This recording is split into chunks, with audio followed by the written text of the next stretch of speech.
English reading না ঠিকঠাক পারি না। আমাদেরকে 4টে স্টেপ ফলো করতে হবে। 1 নম্বর স্টেপ, আমরা যে অংশটা রিডিং করব তার যে ওয়ার্ড মিনিং তোমাদের সহায়িকা বইয়ে থাকে, থাকে না? সহায়িকা বইয়ের সেই ওয়ার্ড মিনিং আমাদেরকে আগে একবার পড়ে নিতে হবে, পড়ে দরকার হলে মুখস্থ করে নিতে হবে। তুমি যে অংশটা রিডিং করবে তার যে ওয়ার্ড মিনিং সহায়িকা বইয়ে থাকে সেটা একবার পড়ে তোমাকে মুখস্থ করে নিতে হবে। 2 নম্বর স্টেপ, তুমি যে অংশটা রিডিং পড়বে তার যে বিষয়বস্তু বা সারসংক্ষেপ সহায়িকা বইয়ে থাকে সেই সারসংক্ষেপ বা বিষয়বস্তুটা একবার গল্পের মতো পড়তে হবে। তখন এই জিনিসটা ভাবা যাবে না যে আমরা ইংলিশ পড়ছি, তখন ভাবতে হবে আমরা বাংলায় একটা গল্প পড়ছি। তাহলে যে অংশটা রিডিং পড়বো তার সারসংক্ষেপ বা বিষয়বস্তু যেটা সহায়িকা বইয়ে থাকবে সেটা গল্পের মতো পড়ে নিতে হবে। 2 নম্বর স্টেপ গেল। এবার 3 নম্বর স্টেপ, আমরা এবার মূল অংশের রিডিং এ যখন আসব তখন কি করব, যে যে অংশটা আমরা রিডিং পড়ছি সেই অংশের একটা করে লাইন আমরা আগে বাংলাটা পড়ে নেব। সেই লাইনটা আগে বাংলাটা পড়ে নেব, তারপরে সেই লাইনটার ইংলিশটা পড়ব। এরকম করে পুরোটা পড়ে নেব। এবং এটার সাথে তোমাকে আরেকটা জিনিস করতে হবে, রিলেট করতে হবে যে তুমি যে বাংলাটা পড়লে ওই বাংলাটার ইংলিশ ওয়ার্ড কোনটা, বা যে ইংলিশটা পড়লে তার বাংলা ওয়ার্ড কোনটা, এটা রিলেট করে করে তোমাকে বুঝতে হবে।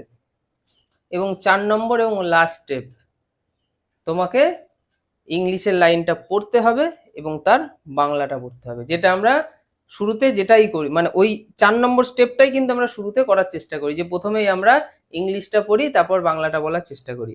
কিন্তু এটা তোমাদের 4 নম্বর স্টেপ, মানে লাস্ট স্টেপে তোমাদেরকে এটা করতে হবে যে একটা করে লাইন আমরা ইংলিশে পড়বো, তারপর তার বাংলাটা বলার চেষ্টা করবো। এবং সেখানেও কিন্তু তোমাকে ওই জিনিসটা মেনটেন করতে হবে, কোনটা, যে প্রত্যেকটা বাংলা ওয়ার্ডের সাথে ইংলিশ ওয়ার্ডের মানে বোঝার চেষ্টা করতে হবে যে এই ইংলিশ ওয়ার্ডের বাংলা কোনটা বা এই বাংলা ওয়ার্ডটার ইংলিশ কোনটা।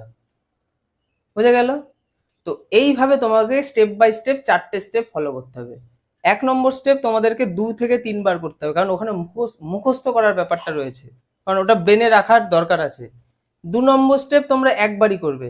2 নম্বর স্টেপ মানে ওই বিষয়বস্তু বা সারসংক্ষেপ একবার গল্পের মতো ভালো করে পড়বে, তাহলেই হবে। কারোর যদি একবারে না হয় সে 2 বার পড়বে। তারপরে যে 3 নম্বর স্টেপ যেটা আসছে ওটাও তুমি একবারই পড়বে। তারপরে 4 নম্বর স্টেপটা কারোর একবারে হয়ে যায়, কারোর 2 বারে হয়, কারোর 3 বারে, কারোর 4 বারে, কারোর 5 বারে। যার বেসিক ভালো, যার বোঝার ক্ষমতা ভালো, তার একবার পড়লেই সে এবার ইংলিশের লাইনের বাংলা মানে বলতে পারবে। তোমার একবারে নাই হতে পারে, তাহলে তুমি কি করো, 2 বারে করবে, নাহলে 3 বার করবে, নাহলে 4 বার করবে। মানে 4 নম্বর স্টেপের কথা বলছি। 4 নম্বর স্টেপ মানে ইংলিশ লাইনটা পড়বো, তার বাংলা মানেটা বলবো। সেটা স্টুডেন্ট কেন্দ্রিক আলাদা আলাদা ব্যাপার এখানে কাজ করে, কারণ সবার ব্রেন সমান নয়, সবার নেওয়ার ক্ষমতা সমান নয়, এবং সবার বেসিকটাও সমান নয়। তাই ওই জায়গাটায় কারো 2 বার, 3 বার, 4 বার করতে হবে। ওর একবারে হয়ে গেল, আমাকেও একবারে করতে হবে এমন কোনো মানে নেই। ওর যেটা একবারে হচ্ছে আমি সেটা 5 বারে তৈরি করব, তাহলে ও একবারে যেটা তৈরি করলো আমি 5 বারে সেটা তৈরি করলাম, তাহলে ও আর আমি সমান সমান হয়ে গেলাম। এইভাবে ইংলিশে ইমপ্রুভমেন্ট আনা যায়। ইংলিশের যে কোনো প্যারাগ্রাফ থাকে বা গল্প, পদ্য, গদ্য, পোয়েম যাই বলো, সেগুলো তোমরা খুব সুন্দরভাবে ইংলিশের লাইনও বলতে পারবে এবং তার সাথে বাংলা মানেও বলতে পারবে। এবং আস্তে আস্তে দেখবে তোমাদের ইংলিশের কত ইমপ্রুভমেন্ট ঘটেছে। ইংলিশ নেওয়ার ভয় তোমাদের লাগবে না, যে কোনো ইংলিশ লাইন পড়লেই দেখবে তারা একটা আইডিয়া করে তুমি বাংলা বলতে পারছো।